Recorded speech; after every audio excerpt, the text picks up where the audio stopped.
श्री स्वामी समर्थ. युधिष्ठिराने विचारले, केशवा, आषाढ शुक्ल पक्षातील एकादशीचे नाव काय? त्या दिवशी कोणत्या देवाची पूजा करावी व त्या व्रताचा विधी कसा आहे ते मला तुम्ही सांगा.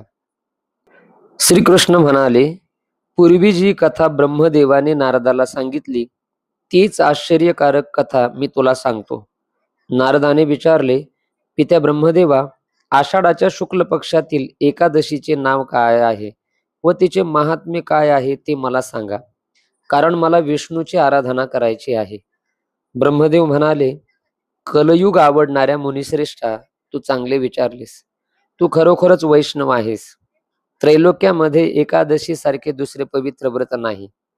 हे व्रत पुण्यकारक असून ते पापांचा नाश करते व सर्व इच्छा पूर्ण करते. ज्या मनुष्याने जन्माला येऊन हे व्रत केले नाही त्यांना खरोखरच नरकाची इच्छा आहे असे समजावे. आषाढ महिन्यातील शुक्ल एकादशी पद्मा किंवा शयनी या नावाने प्रसिद्ध आहे. ऋषिकेशाच्या प्रीतीकरता या एकादशीचे उत्तम व्रत जरूर माणसाने करावे.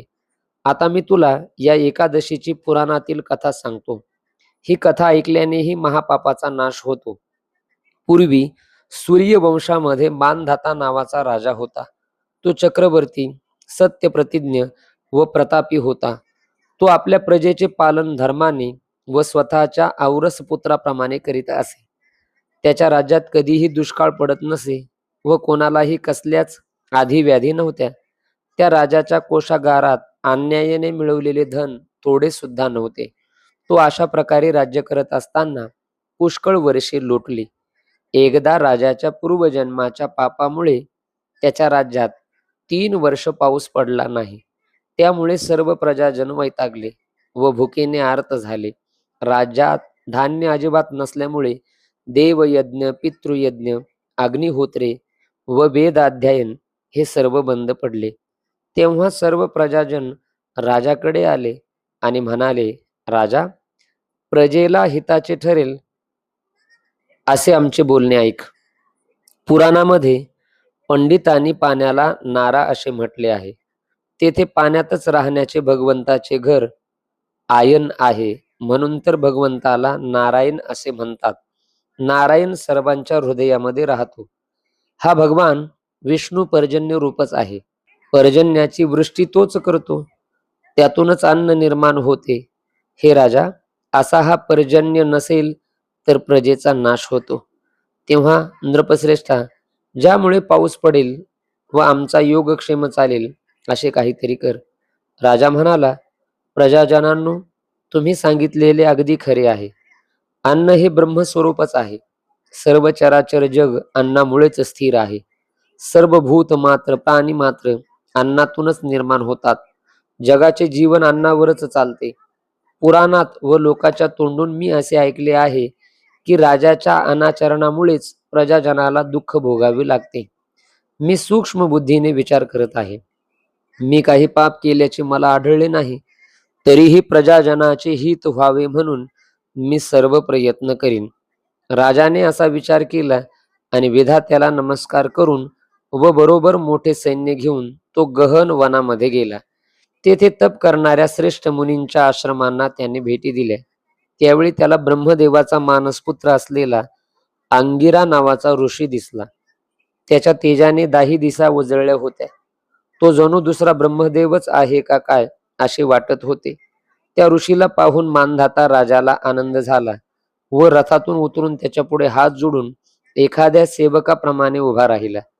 त्या ऋषीने राजाला आशीर्वाद देऊन त्याचे अभिनंदन केले व राज्यातील राजा, प्रधान, मित्र, भांडार, देश, किल्ले व सेना या राजाच्या 7 अंगाविषयी कुशलतेने विचारले.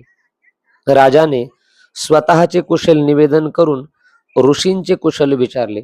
नंतर ऋषीने राजाला इकडे वनात येण्याचे कारण विचारले. मुनीला ते कारण सांगताना राजा म्हणाला, मुनिश्रेष्ठा, मी स्वधर्माप्रमाणे पृथ्वीचे पालन करीत होतो. तरीही माझ्या राज्यात अनावृष्टी का व्हावी याचे कारण मला समजत नाही. माझा संशय नाहीसा व्हावा म्हणून मी आपल्या पायाशी आलो आहे. तरी प्रजाजनाचा योगक्षेम चालेल व त्यांचे समाधान होईल असा उपाय आपण मला सुचवावा. अंगिरा ऋषी म्हणाले, राजा, हे कृतयुग आहे. सर्व युगामध्ये उत्तम असे हे युग म्हणतात. या युगात ब्राह्मण धर्म प्रधान आहे आणि धर्माचे चारी चरण सुरक्षित आहेत. या युगात तप करण्याचा धर्म फक्त ब्राह्मणाचा आहे. असे असता, राजा, तुझ्या राज्यात एक शूद्र तप करीत आहे. करू नये असे काम त्याने केल्यामुळे तुझ्या राज्यात मेघ वर्षत नाहीत. तू त्या शूद्राचा वध करण्याचा प्रयत्न कर, म्हणजे दोष दूर होईल. राजा म्हणाला, तपश्चर्या करणाऱ्या त्या शूद्राने माझा काहीच अपराध केलेला नाही. तो निरपराध असताना मी त्याला मारणार नाही. तरी दुष्काळ नाहीसा होण्यासाठी मला एखादा धार्मिक उपाय तुम्ही सांगा. ऋषी म्हणाले, राजा, असे असेल तर तू आषाढ शुक्ल पक्षातील पद्मा नावाच्या एकादशीचे व्रत कर. या व्रताच्या प्रभावाने तुझ्या राज्यात निश्चितपणे उत्तम वृष्टी होईल. ही एकादशी सर्व सिद्धी देणारी आहे व सर्व उपद्रवाचा नाश करणारी आहे. राजा, तू आपल्या परिवारासह व प्रजाजनासह या एकादशीचे व्रत कर.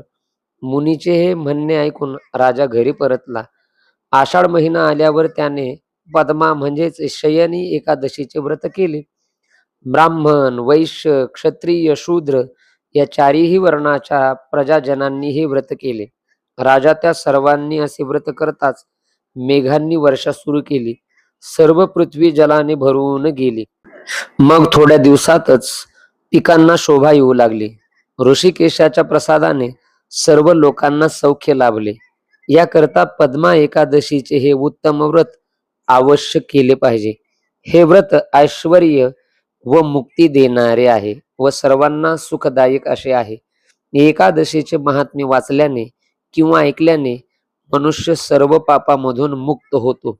याप्रमाणे ब्रह्मांड पुराणातील पद्मा एकादशीचं महात्म्य वर्णन करणारी ही अत्यंत गोड असणारी कथा मी आपल्या समोर गाऊन दाखवली. आशा करतो की ही कथा आपल्याला नक्की आवडली असेल. स्वामी महाराजांच्या कृपेमुळे या गोष्टी सगळ्या शक्य आहेत.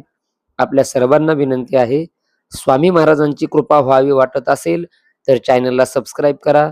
नवनवीन माहिती नक्की तुम्हाला मिळेल.